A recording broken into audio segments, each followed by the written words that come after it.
The book is Spirit Bridges, and my pen name is Lee Mo, but I'm known as a storyteller, Lee Min Mo. I've been a storyteller for more than 30 years in this town, and I've toured around the world. And what inspired you to write your memoir at this time?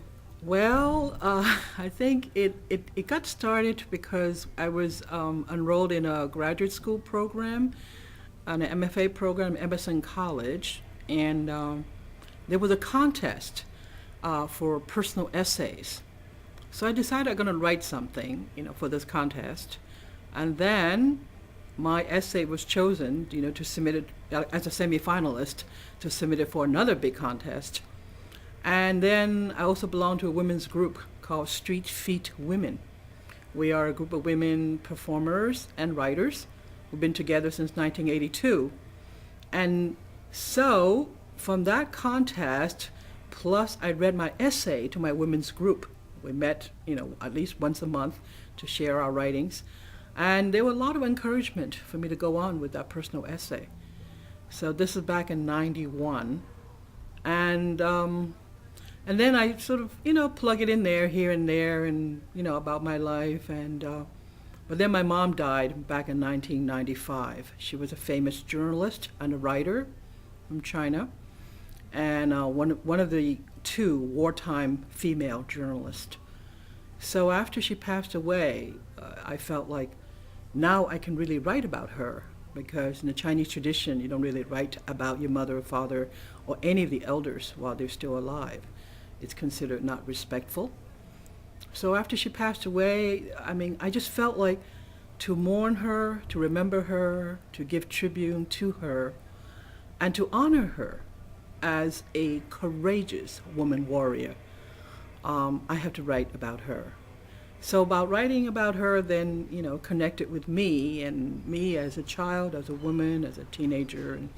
And so that's where the seed of a memoir began. But it just took me a long, long time, 17 years, 17. to write this memoir. Yeah. Wow, that's a long time. And you speak a lot about your mother, who was a journalist, and clearly in China there's a lot of issues with freedom of expression, free speech. Do you think a lot has changed on those issues in China compared to freedom of speech issues compared to between now and then?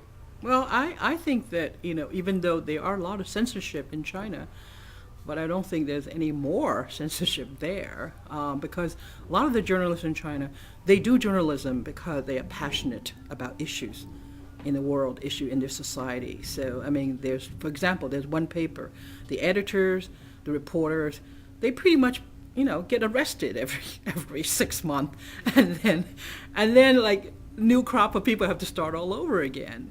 But when people are not writing for money or status, they are writing because they believe. I think that's a big difference in China and America, because there are people in China who really believe that to tell the truth is important. So when I go there, I actually pick up a lot of magazines, papers, investigative journalism that had been shut down. People got sent to jail.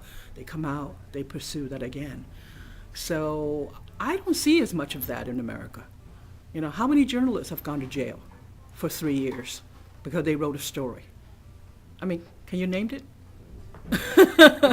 I felt like the newspaper in America is totally controlled by the corporations. And in China, they still have, papers and magazines that were just barely surviving, on people buying it, I went and buy 6 newspapers every time I go there.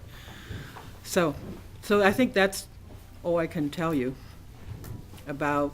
There are censorship over there, but there are also, I would call it, people who write for the truth. And what advice do you give to other writers who are thinking of writing their own memoir? I have to say that is the hardest piece of writing they're ever going to do. And if it's easy, then just forget about it. If it's hard, then they have to stick with it. And if they stick with it, they'll be very proud.